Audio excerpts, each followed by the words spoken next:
Hello and welcome back to the I Am Barabbas podcast, season 4, where faith meets mental health. We wrap up with part 3 of addiction this week on the podcast, considering addiction in the context of community. In part 1, we looked at addiction in the context of biology. In part 2, we looked at it in the context of psychology. And so this week, we look at how communities can either be harmful or helpful for those who are trying to either get free from addiction or try to stay away from them. And so, as we've already discussed in the previous 2 parts, we realize that addiction is really difficult to overcome in a state of isolation. In fact, the research has shown that it's pretty much impossible to get free of an addiction on your own. And so, if that's the case, if addiction can't be overcome in isolation, what makes a community essential for recovery? So, not just helpful, but essential in that it's going to be the key for someone getting better. We have to look at that from a neurobiological perspective, a spiritual perspective. And so what we're looking at this week, just to be clear about it, is what does it take for a church to help someone recover from addiction? And what does it take for a community at large to be a safe place for those who suffer from addictions? And when it comes to the church, and part of our main idea here, the thesis statement, really this podcast in general, is that the Church of Christ is supposed to be the embodied presence of Christ. And so a church is not just a building or some kind of set of programs or a group of people or any group of people really.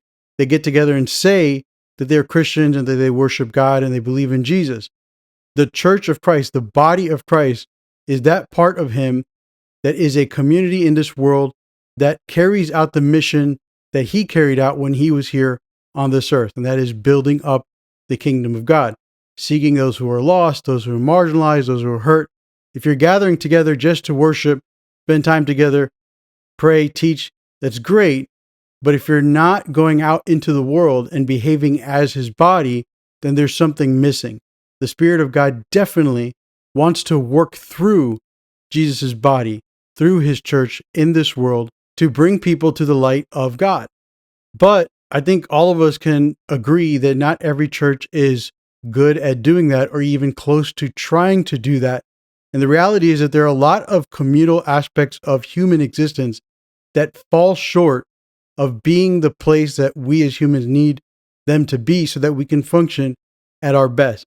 And I'm talking about families, talking about communities, neighborhoods, even being at the local grocery store, the kind of experiences that we have out there as people and how we interact with each other tends to hurt us in terms of our mental health, our spiritual health, and even our physical health, rather than create an environment that's going to be one that's healing and supportive and nurturing.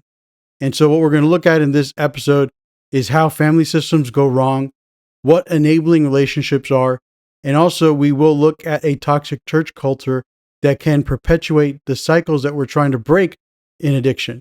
And then we'll look at how the church can respond to some of these teachings and maybe position itself to be the place that can help an addiction be destroyed, which we've talked about before, where we're rebuilding secure attachments through relationships with God, a shame-free confession, and a community that bears witness to that kind of transformation. And so the focus of this episode will be on the neuroscience of social connection and healing. We'll look at how family systems and society can contribute to addiction. And we'll look at the Bible says about the community being a healing force. Alongside that, we'll look at the barriers the church must overcome so that it can be that healing place. So the first thing we're going to look at this week is the neuroscience of connection and recovery. And the research is clear that social support cuts relapse in half. And so it's not just nice to have social support, it's essential.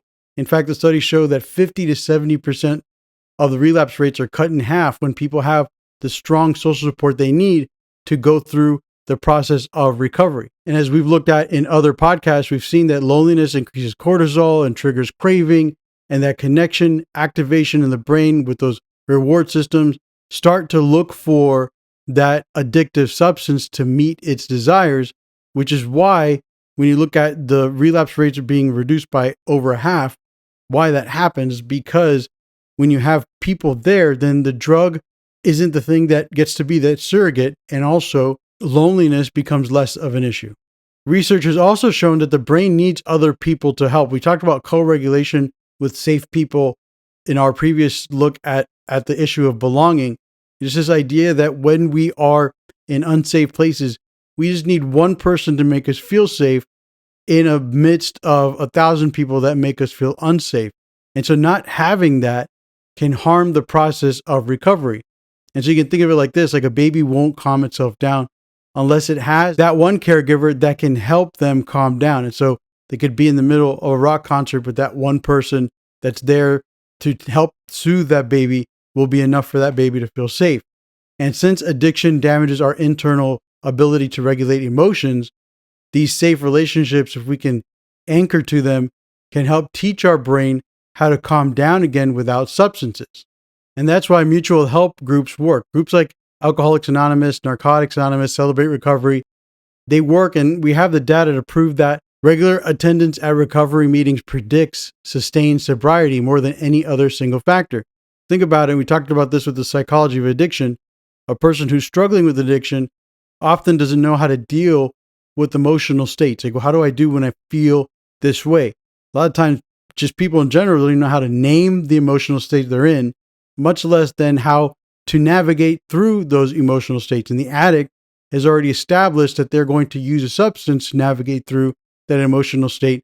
And so when you have the social support, you have someone there who can help you name and label what you're going through, and then also share some ideas, some experiences as to how you can navigate through those difficult times, rather than you sitting there on your own in isolation, which again, just doesn't work when you're trying to recover from an addiction.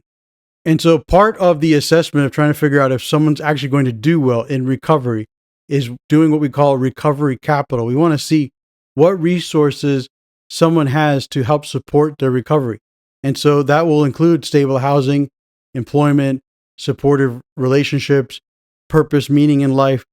And the more recovery capital you have, the better your outcomes are. And that's where communities fail, because communities often see people with an addiction, and instead of trying to give them more capital to work with, stable housing, so on and so forth, communities tend to take things away from them, thinking that taking things away like punishments are going to encourage them or make them think that they have to stop their addiction before they lose everything, which then leads to them losing everything because they've already lost so much capital that can help them with recovery.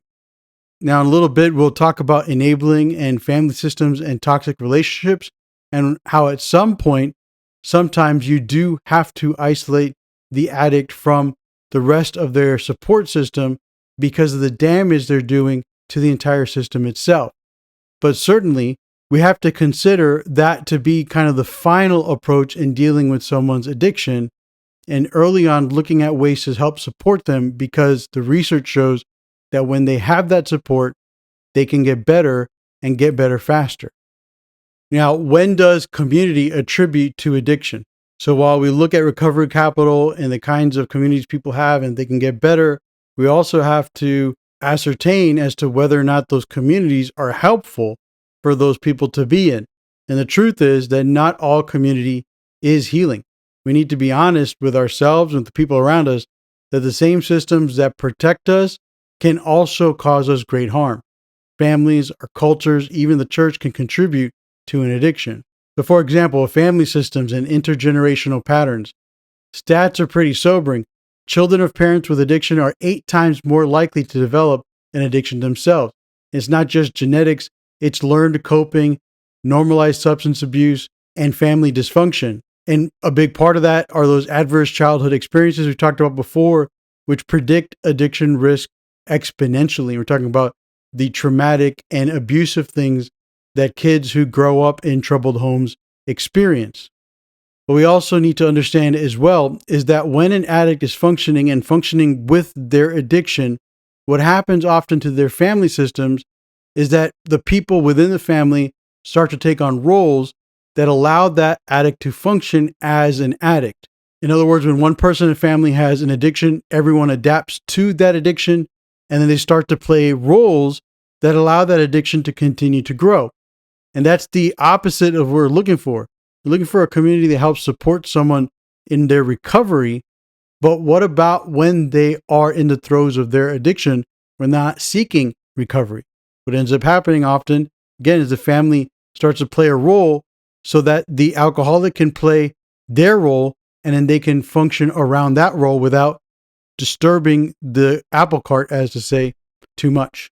These are the common roles that you'll see within a family. Sometimes they are assigned to the type of person in the family. So if it's like a father, then the mother will have a certain role. And if they've got like 3 or 4 kids, then the oldest will play a certain role, the middle ones will play another, and then the youngest will play another. And a lot of this research has been looked at over and over throughout the years and continue to be supportive. And the one thing we have to realize is that we don't need to pigeonhole anybody into a certain role because the addict as a father doesn't automatically make the wife the enabler. But in general, those are kind of the patterns that we see. And so just to explain them without assigning the specific role to a specific person, these are the roles that you will notice within an addict's family. So there's the enabler. That is the person who protects the addict from consequences, calls in sick for them, makes excuses for them. So let's say that there's an addict that goes to church on Sundays with their family, and let's say sometimes on that Sunday morning, they are hungover, they can't go to church. The enabler is that person in the family that when they go to church, explains to people, oh yeah, no, he had a really late night, he had to work late, he's feeling sick, he's not well. They start making excuses so that people don't know the truth about what they've been doing. And that's called enabling because there can be consequences. If you're straight up honest about what happens, oh yeah, he's not here today because he's hungover and he's been drinking a lot the last 3 nights, then someone might do something about it. Now we'll look at that later in terms of churches that don't help in these kinds of situations. But with like jobs, it's an important thing. So if someone is constantly missing work, the enabler is the one who calls in, explains to the boss, hey, so-and-so is sick, I'm sorry, he'll be there. And if the boss believes that story, it allows that addict to continue to function the way they are because they're not suffering any consequences from what they've done. Another example is if the addict is at home and they throw up in bed because of what they've been doing, and the person who comes in then and cleans up after them and changes the sheets, puts them in the shower, think like you're doing all this great stuff for them. You're being this humble, kind person that's compassionate and gracious and loving and acting out of love. The reality is that by doing that, you're again taking away their ability to suffer any real consequences for what they've done. They may not even remember all the stuff that you do for them. And what that allows them to do is have the confidence to continue in their addiction because they're like, hey, well, nothing really bad ever happens to me. So instead, if an enabler thought about it this way, it's like, you know what? They threw up in bed. I'm just going to leave them there. Let them wake up and be like, what is this? What did I do? And they realize, wait, I always do this. Then you start to maybe have an impact in their mind as to what the consequences are for their actions, rather than waiting for them to get a DUI or get in trouble legally for them to be like, oh, wow, how did things get so bad? Reality is things have been bad. You just haven't been noticing because there's been someone there playing defense to make sure you don't suffer any of those consequences. The remaining roles that are listed there are usually assigned to children, and usually the enabler is the spouse, as I said earlier, but it doesn't have to be that way. But for everyone else in the family, there can be the hero, the one who's really trying to overachieve so that the family can look good from the outside. You have the scapegoat. That's the one who acts out so they get in trouble and draws attention away from the real problems. Then you have the lost child. That's the one who withdraws and stays quiet and learns to become invisible. And then you have the mascot. That's the one who uses humor to deflect from pain. And these roles feel like survival, but they keep that dysfunction going. Now, alongside these concepts, we also need to understand the concept of codependency. And that's when your sense of self becomes wrapped up in someone else's addiction. That's where the enabler may be acting out of just this idea where that person and I are no different. So if they get caught for what they're doing, I'm also going to be the one who's getting in trouble. It's not like their addiction, it's our addiction. And so that's starting to define oneself by someone else's sobriety or their relapses. And so what's happening there is that boundaries are dissolving and you can't tell where you start and they begin. And helping them becomes enabling, and then you're protecting them, and then they never really need to change. And so recovery actually requires family systems work. not just individual treatment. So if the addict has been functioning within a family, then the entire family needs to go to therapy to work out their roles and how they've been supporting the addiction and how they need to put it to an end. Now, add this as well. Contemporary literature has increasingly used terms like relational dysfunction or enmeshment alongside codependency because there is starting to become more of a negative connotation with the idea of codependency and just making people look like they're weak and they can't have a choice to do anything else. That's not it. They're enmeshed in their relationship. There's a lack of differentiation, so they don't know where they begin, another person ends. And so the codependency isn't a sign of weakness. It's a sign of not knowing who oneself is, losing sense of meaning and purpose, and getting lost in the addiction of another and finding purpose in protecting them and protecting yourself, when really what you're doing is hurting them and hurting yourself. And oftentimes in my classes, we talk about the generational effects of addiction. Like we mentioned earlier, it can be this kind of passed on behavior. Children who grow up in homes of addicts are like 8 times more likely to become addicts themselves. In Exodus chapter 20, verse 5, describing God, it says that he visits the iniquity of the fathers and the children, 3rd and 4th generation. And a lot of people think of this as meaning that he's punishing kids for their parents' sins, but it's really just a description of how brokenness ripples through families. And so what God is saying is he's patient with people. He knows that we struggle, but he will look at generations down the road to see if that family needs to be dealt with in his way. Because the reality is that while we have struggles in our lives, we can also take actions to stop them. And whether or not we do that is indicative of the kind of commitment we have to a living God.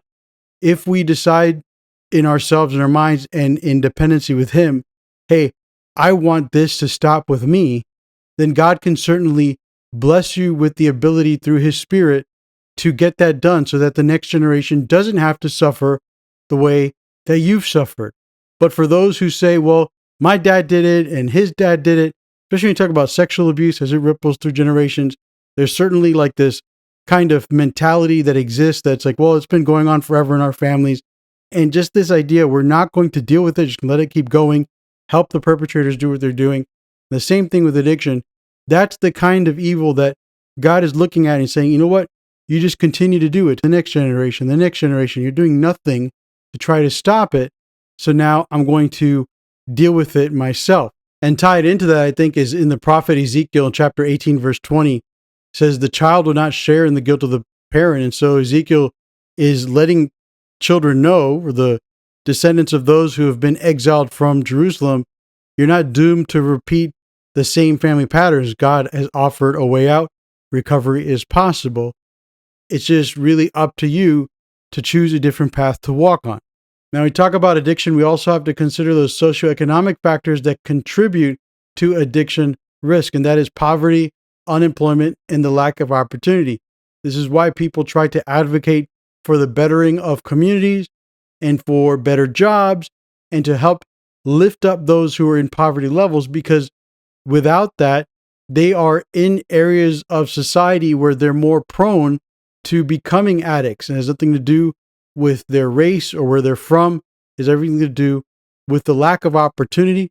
You don't have to give anybody a handout. Just give them the ability to work, to have a job, and that will change the status that they're in and enable them to go beyond what the research is showing will lead to an addiction. And the reason why poverty, unemployment, lack of opportunity are such important issues to consider is because they lead people to lose hope. When you're poor, you don't have opportunities, you don't have jobs, you lose hope, and in losing hope, you have this cycle of hopelessness and worthlessness and despair, which then leads to death. And eventually, as a part of that process, you're going to find people going to an addiction because that addiction, again, or that substance will help them temporarily feel like they're in a safe place when they're not. And so I really think that a church has to not only talk about personal transformation, but also make systemic changes. In other words, as a body, talk about being an embodied presence of Christ. It's not enough to just go and preach to the head, preach to the brain, and try to change the brain and give the brain information. You have to reach out with your hands and your feet, and you have to move, and you have to help your communities become the kinds of places that are safer for people to live in. And that can be done because you have the Spirit of God. Now, another socioeconomic factor we have to look at is how culture normalizes the use of alcohol. I'll never forget a cousin of mine who went to Mexico and came back and said, wow, people there don't drink like we do. And I've heard a lot of people talk about the use of alcohol in places like Spain, other parts of Europe, and how those cultures really treat alcohol differently. It's not something you use just because you're happy and you're fun or you're sad or whatever the moods are, and then you use to excess so that you can forget whatever you're dealing with or just to get buzzed or get drunk. It's just part of diet, is part of a culinary experience. It's totally different in a lot of different places. And that's because here in the US, when we think about alcohol, the way it's marketed to us, we see it in our movies, we're supposed to be drinking too much. We're supposed to feel different. We're supposed to feel sick. Like that's what it means to live a good life. And so when we have these holidays like St. Patrick's Day or Cinco de Mayo, what are they for? They're for going out and drinking as much as you can. Just one day you drink stuff that's green. The other day you just drink stuff for, whatever other color it is. And again, it's just the focus is about excess rather than a healthy use of a substance. You can also look at the opioid crisis we have in the country, and that was fueled by pharmaceutical companies. And so it's normalized by doctors saying, hey, you want to feel better, take this pill. And then that addiction becomes a crisis in the country. Our culture has also normalized the excessive use of social media and pornography and gambling. Think about behavioral addictions. We really talk about the types of addictions, but behavioral addictions like gambling or suntanning, excess use of smartphones, they also affect our brains the same way, where we're getting this pleasure system that's being activated. And the reality is then we look at everything around us, we live in a culture that promotes addiction as life when it's actually death.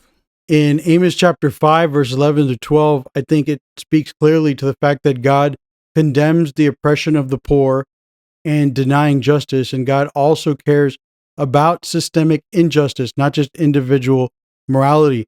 Like the church has to advocate for the vulnerable. So when you see people are struggling, you look at what's going on in their lives and you take steps to intercede for them so that if there is a factor that's pressing upon them that's leading to destruction, that can be alleviated. It's the same thing like if you see someone who is bound, their feet are lame, and you say to them, get up and walk. That inability to walk is the thing they need to be set free from. It's what they need to be healed from so that they can go and sin no more. And yet we look at people who are obviously hurting that we can help in a real way. And yet we tell them that they need to pray harder, they need to try harder, or that they need to have better faith. And we send them the messages then again that they're on their own. And if they figure it out, they can come back and enjoy our meeting. I think the parable of the Good Samaritan highlights this idea. You have a priest and a Levite walk by. That's systemic failure. They just go on by as this person has been beat up and he's laying there broken and bleeding out. And the system has been placed to help people. But then the system walks by and says, I'm not dealing with that today. And then you have the Samaritan who not only stops, but then treats the wounds right there on the scene and then takes the person someplace where they can get long-term care and then provides payment so that care can be applied and comes back to check on them. That's the idea of being a good neighbor. I know everyone knows what the Good Samaritan is, but you look at all the things that the Good Samaritan did, it's a long-term invested help into someone else's life that Jesus was trying to highlight as being a good neighbor. And so you can raise money and give people turkeys for Thanksgiving, or you can go and raise money and cut someone's lawn or paint their house or do whatever. But if you're not actually actively involved with them and making sure that they are healing and succeeding from what they've been going through, then the help that you've given them won't last outside of making you feel good for what you've done. And with that said, we need to look at then the dark side of the church community. Religious trauma can fuel addiction. So we have churches that are legalistic in their approach. Their environments are solely based on whether or not you can be accepted by them by following their rules. And those kinds of environments increase shame, which we saw last week drives people to use more of their substance. The idea of just pray harder theology or have bigger faith has no practical support, and again, just burdens down people even more. And what that really is called spiritual bypassing. It's using spirituality to avoid addressing real issues. You don't want to get your hands dirty. You don't want to give up your seat and have to take the injured person to the inn and pay for them and make sure they're okay. You just don't want to do any of that. You want them to fix themselves when you couldn't fix yourself. And that kind of thing is the hypocrisy that hurts and breaks people and will eventually lead them to say, you know what, God isn't real. And if you're supposed to find God in that kind of attitude, then I wouldn't want to know that God, because that God sounds like one that loves wrath, that loves hatred, and promotes injustice. And that's not a God I want to serve. And we've talked about this before with enabling and supporting. Yeah, you can enable someone through their addiction. That's protecting them from consequences, making excuses, and you're just giving them resources, allow them to continue to use. But then you can also find a way to support people towards recovery. And there's a way to do that. You maintain boundaries, you allow for natural consequences, and you offer help towards recovery. So I remember a long time ago, there was a big controversy at the church.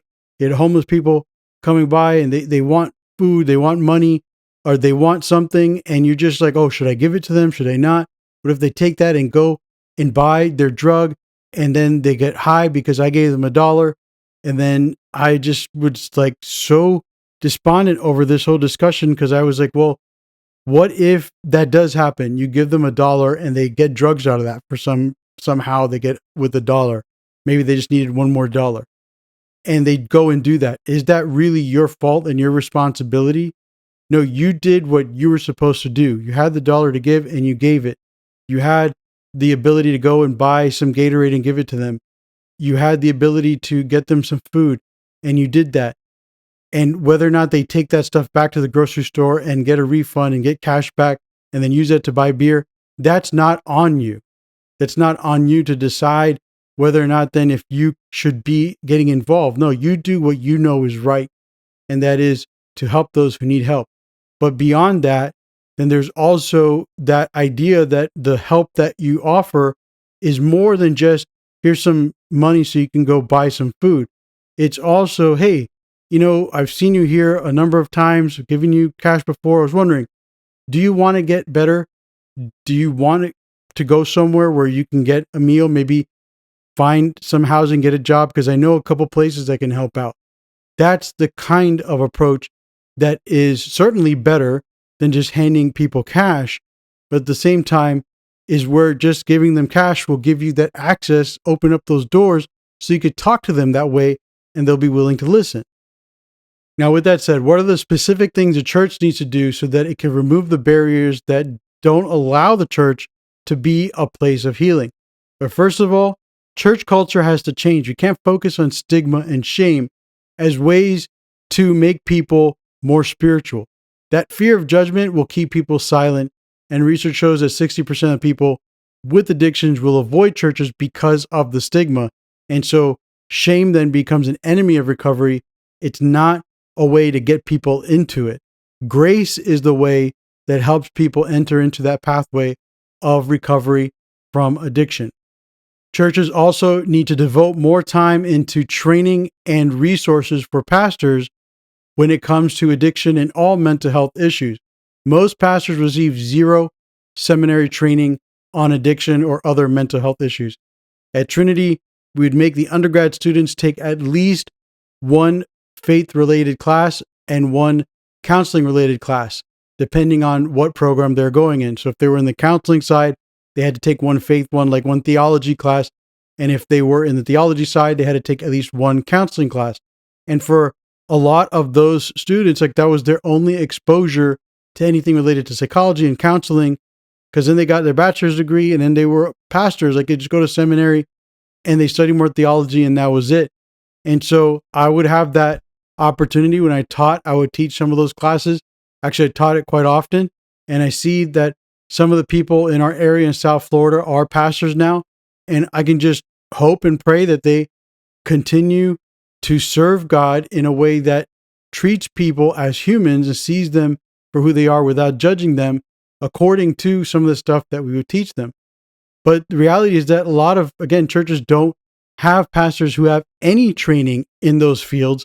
And so they don't know what to do. They do get scared of enabling people. They think that maybe they're going to make them worse. The truth is that there are evidence-based ways to integrate spiritual practices with recovery methods. We just need to have that training and those resources given so that churches and pastors know what to do. Another barrier the church needs to overcome is the idea that church people don't struggle, especially with addiction. The truth is addiction rates among Christians are just as high as they are in the regular population. Sure, faith is a major protective factor. It can help people get away or stay away from addictions, but still, addictions are a problem, especially addiction to pornography. And so the pretense of perfection will prevent authentic community, which is needed. And so the church needs to drop that idea that, hey, we're perfect, good people, or the stuff that we struggle with isn't that bad. We need to normalize struggle and celebrate progress when we see it happen, not just perfection. So when someone makes it to a month or 2 months or 3 months or 6 months, a year, we celebrate it the same way those programs do, like Alcoholics Anonymous, where we're cheering people on for the smaller victories that then compound into bigger ones. We also need to overcome the barrier of theological misunderstanding, where people say that addiction is just a sin. When you think of it that way and don't see it for all that it is, then you don't realize how much someone actually is suffering, what's going on in their bodies, and what it actually takes for them to get better. Because then your solutions are pray, repent, fast, go to Jesus, come to church, but that's all missing what's really needed to get into someone's body to help undo the damage the addiction has done. All right, so as we close out here this week in this concept, and I know there's a lot more to cover, but we just don't have the time for it. But if you have questions, please reach out to me and I will be happy to address them or talk them through with you. But just some practical ways that the church can help. You can use some of those programs, like Celebrate Recovery is supposed to be a Christ-centered 12-step program that is used in a lot of churches. It addresses those hurts and habits. How can you as a church help or go along with that? You can just be a host. You can say, hey, use our building, no charge, just come in, a private place for you all to meet and be safe and talk to each other. That alone can be huge. You can also help other initiatives like Alcoholics Anonymous or Narcotics Anonymous. And I will say as a disclaimer that recently Celebrate Recovery has gotten in bed with a certain celebrity and coming out of addiction and getting saved. And then you see some other allegations. Just be careful, like any other group, especially Christian ones. We can be beholden to narcissists and then become idolaters. And so we have to be careful with who we lift up because we have a tendency to worship those who are not God. It's just part of, I think, the sinful nature. And there is an attraction there, especially when you see someone who's so famous. You're like, wow, they've overcome and our group helped them. And they start to lift up in the group and everyone starts to look up after them. And again, inadvertently, they become the center of the program.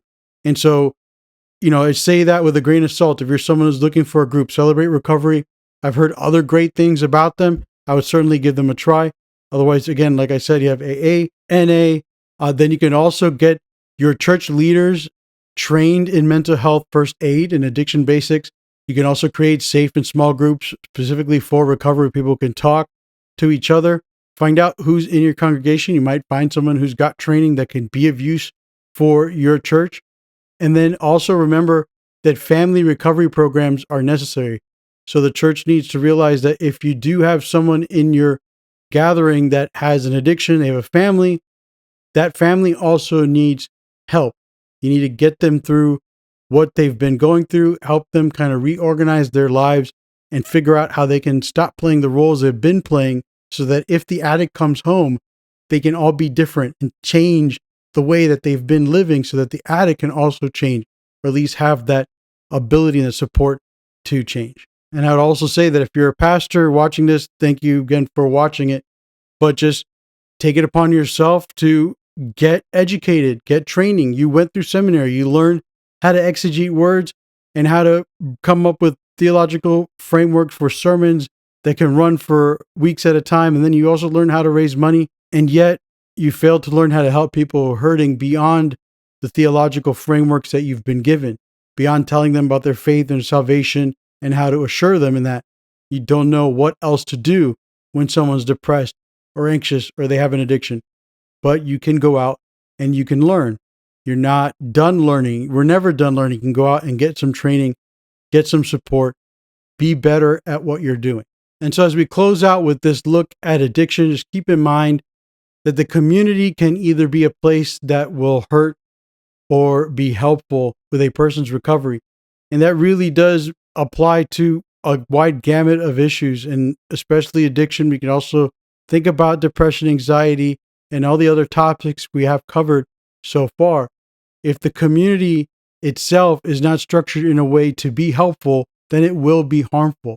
We have to make sure that we are intentionally set up to help the community and to be a positive burden on the community, a positive burden. What that means is, man, I want to go to church. I want to be there, not because I have to. And if I'm not, I'm going to receive the shame and the stigma of missing weeks, so on and so forth. But I want to be there because when I go there, I feel safe. I feel known. I feel loved. I see God working there. And so I want to be there. It's a positive burden. Sundays become planning to go there because, again, it's a positive burden. And if our communities can be that, a positive burden, then we can find our communities actually living out the embodied presence of the Lord Jesus as we were intended to. Because being a positive burden, I think, means that the Spirit of God is working within us and our community. That's ultimately what we want as we live here in this world. Thank you again for watching. I pray that this information finds you in a way that it's helpful. And if you want to know more or learn more, reach out to me. Description has the links that you need to be able to get in touch with me. All the references are posted there as well. Thank you again for watching, and God bless.